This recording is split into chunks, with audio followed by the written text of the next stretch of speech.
तो आज मैं आप सभी को बताने जा रहा हूँ one of the saddest story पूरे एनिमे हिस्ट्री में से। और जब मैंने इस बंदे की, इस कैरेक्टर की बैक स्टोरी सुनी, मैं सच में काफी ज्यादा इमोशनल हो गया था, काफी ज्यादा बुरा लग रहा था उसके लिए। और मेरे लिए सैडेस्ट की थ्योरी बस यही है, अगर मैं किसी के लिए बुरा फील कर रहा हूँ, किसी के लिए सच में इमोशन फील कर रहा हूँ, तो मेरे लिए सैडेस्ट हो जाती है। सैडेस्ट नहीं पर सैड जरूर है।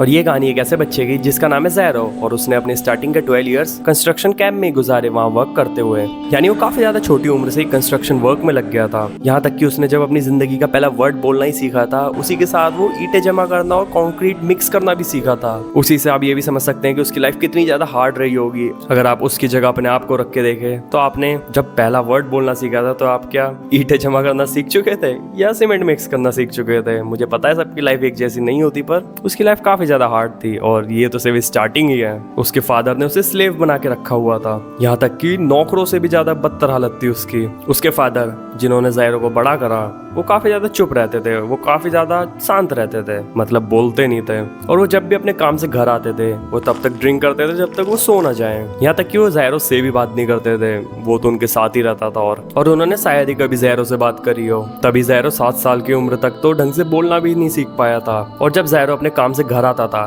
तो उसे अपने बेड से उठने तक की परमिशन नहीं थी।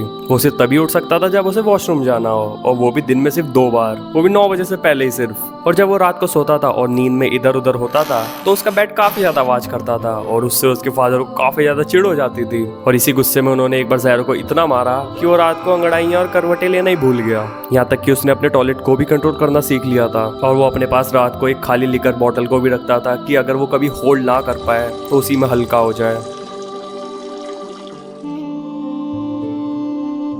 दूसरों के लिए कभी भी मुसीबत पैदा ना करो, ये सिर्फ एक ऐसा लेसन था जो उसके फादर ने उसे सिखाया था। और उसने काफी ज्यादा यंग एज से इस लेसन को माना है, और हमेशा अपना बेस्ट दिया है, हमेशा अपनी गलतियों से सीखा है। यहाँ तक कि उसके फादर ने आज तक उसे एक टॉय तक गिफ्ट नहीं करा है, पर तब भी वो अपने फादर को एक गॉड फिगर मानता था, एक अपना आइडल मानता था। तो उसने इस लेसन को अपने फादर का सबसे बड़ा गिफ्ट माना है अपने लिए। और उसकी इस छोटी सी दुनिया में सिर्फ उसके फादर ही है जो एक अपने हैं, जिसे वो अपना कह सकता है। चाहे तो उसके फादर उसके लिए कितना भी ज्यादा बुरा पेश क्यों ना आए हो, पर वो हमेशा उसके लिए एक आइडल रहेंगे। और उसे हमेशा ऐसा लगता था कि उसके फादर को उसकी नीड है, और ऐसा मानने की उसके पास 2 वजहें थी। पहली वजह, जब वो सिर्फ 5 साल का था, तब उसे काफी ज्यादा बुरा फीवर हो चुका था, जिसकी वजह से वो नियरली मर ही चुका था। तब उसके फादर पूरी रात उसके पास ही बैठे रहे और उसका टॉवल चेंज करते रहे। और दूसरी वजह ये थी कि आज तक कभी भी उसके फादर ने उसे यहाँ से जाने के लिए नहीं कहा था।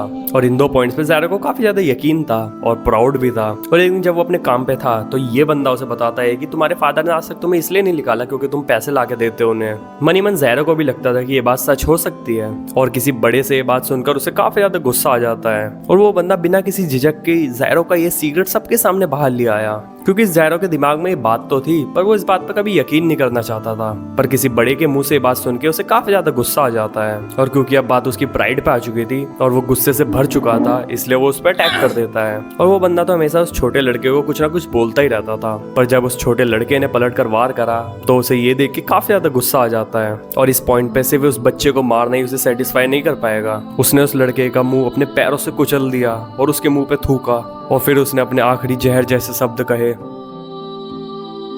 कि जब तू बीमार था तब तेरे नेबर्स ने तेरी मदद करी थी, और तेरा बाप हमेशा की तरह ड्रिंक ही कर रहा था, और तुम तो बेहोशी की हालत में थे, तुम्हें तो कुछ भी नहीं पता। और उस रात तेरे नेबर का झगड़ा तेरे फादर के साथ हो चुका था, और उस नेबर ने उसके फादर से पूछा कि अगर तुम्हारा बच्चा किसी दिन मर गया तो तुम क्या करोगे। और वो फिर बताता है कि उसके फादर ने क्या कहा, मुझे कोई फर्क नहीं पड़ता अगर वो मर भी जाए। और जब वो बंदा ज़ैरो को ये बात बता ही रहा होता है, तब ज़ैरो कुछ ऐसा देखता है जिससे उसका दिल ही टूट जाता है।